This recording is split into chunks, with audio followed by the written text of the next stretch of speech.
Hello and welcome to the Hairdresser Strong Show.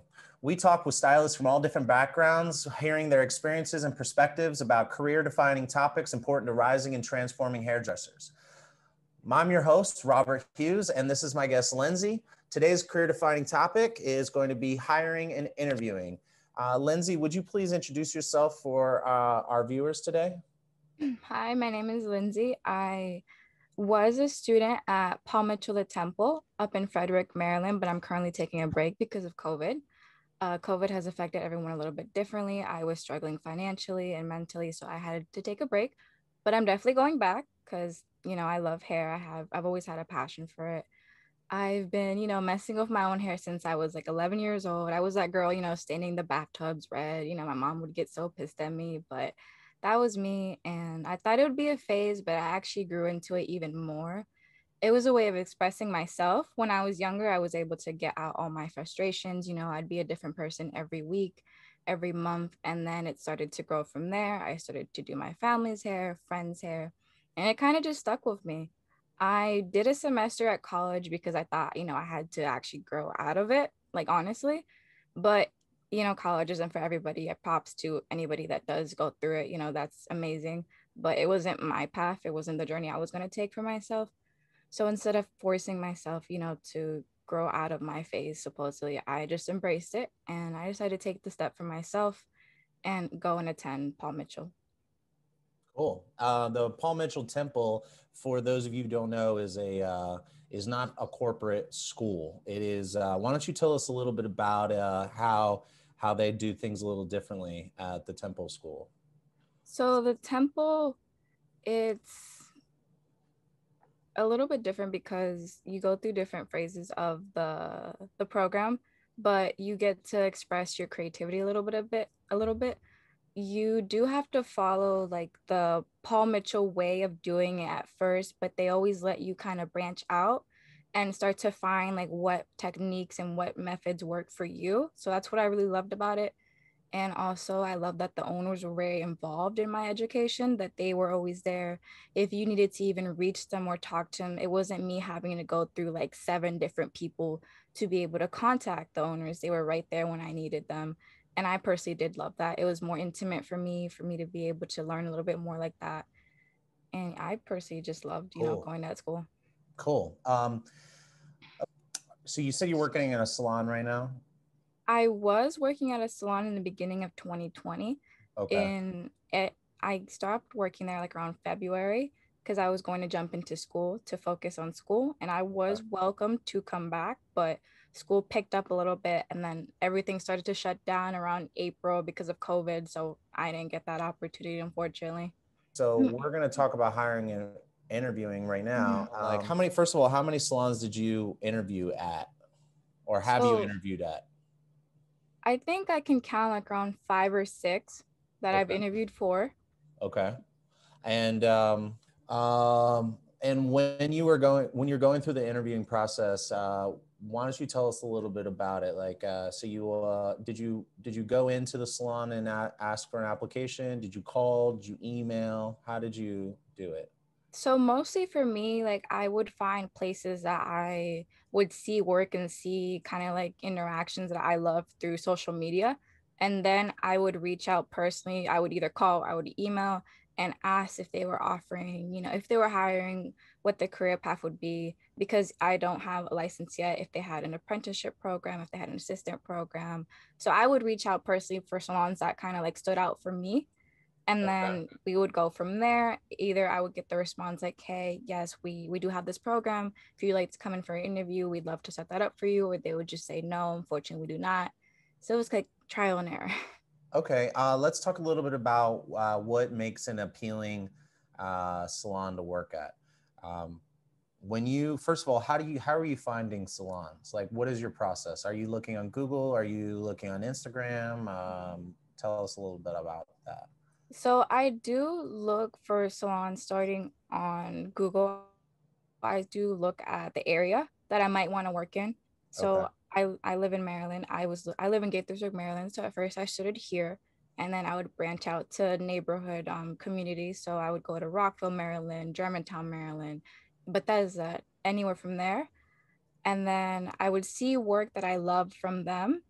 And I would also look at the social media pages that they were also following and contributing to see their work, you know, further on, who they loved and stuff like that.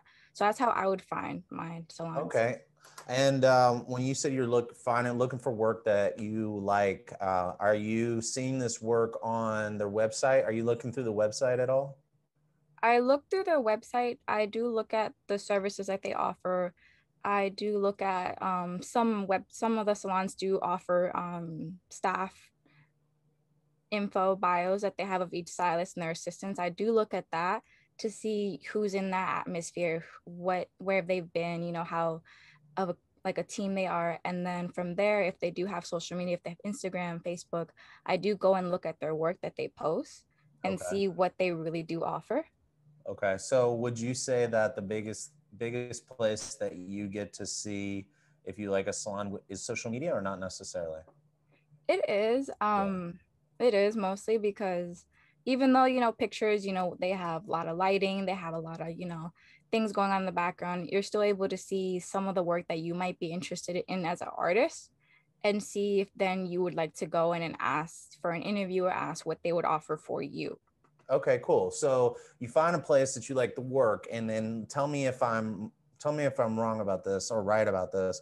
Uh, you're looking for people to see the work that you like. Is that because you want to work with people that do the type of work that you want to do and It is part of it. I do love to see, you know, the stuff that I'm interested in, like dimensional colors, vivids. I do love to see that, you know, happening in that salon. But I also do look for, you know, something a little bit different. So if they do post like they have educational courses like on Tuesdays or Wednesday, I look at that.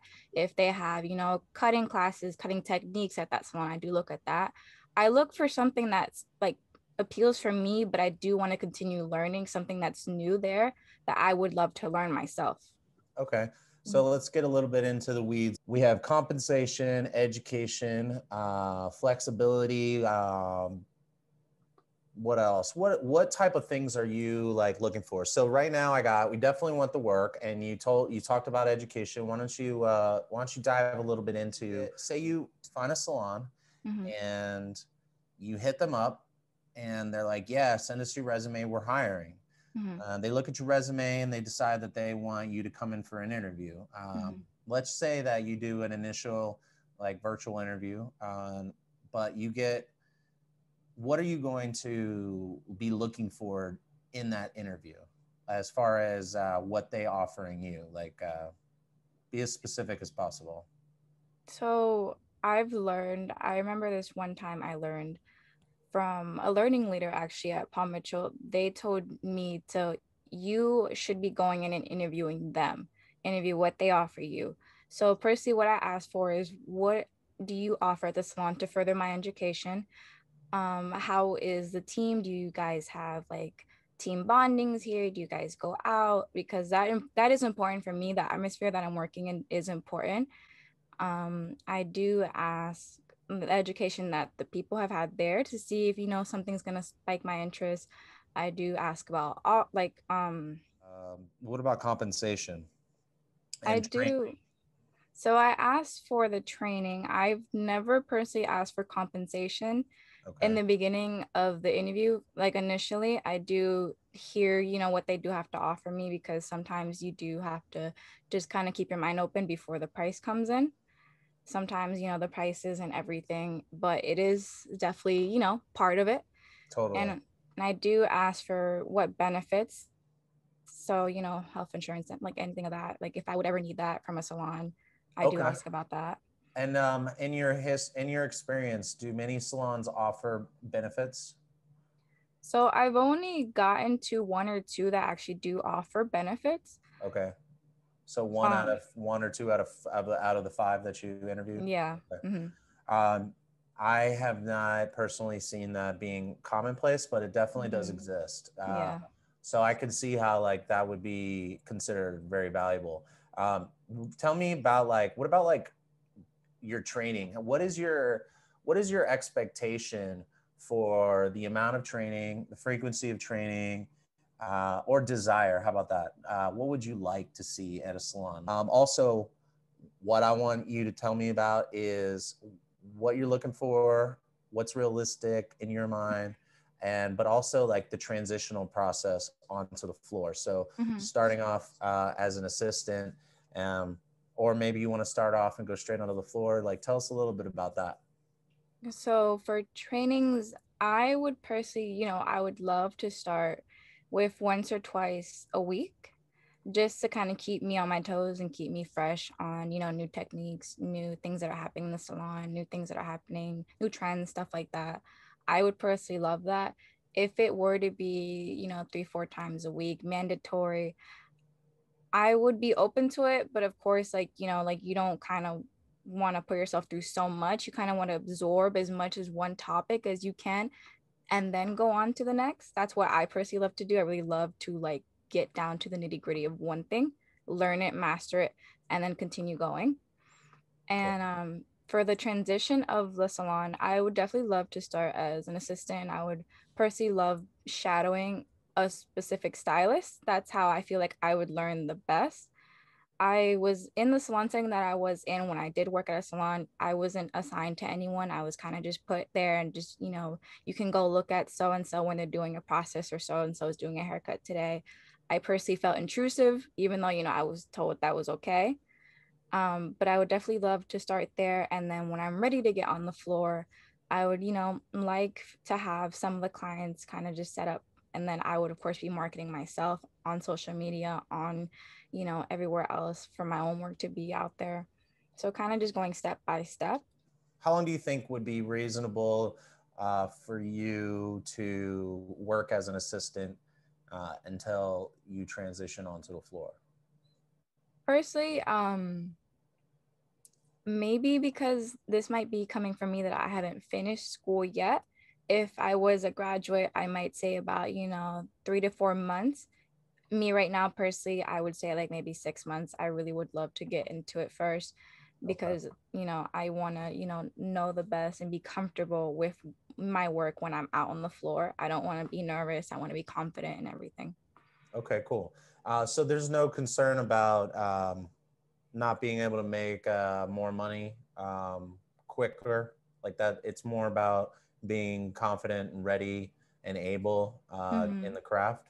I feel like if you are confident and if you are sure of yourself, eventually you're going to start to know your worth. You're going to start to know what your work is worth and what your time is worth. And then you'll be able to, compensate from there, ask for a certain amount for your certain services. So you have to start with yourself first. You have to make sure that you're okay to put yourself in the shoes that you eventually want to grow into. Okay, cool. Um, let's see. Let's talk about the one. If you had one piece of advice for a salon owner Mm-hmm. who wants to attract someone who's going to be devoted to education and growth, in my experience, the majority of people that I work with, salon Mm-hmm. owners and stuff, they're going to want somebody who puts their growth and education above everything else. So if Mm-hmm. someone's looking to attract someone like yourself, what advice do you have for them?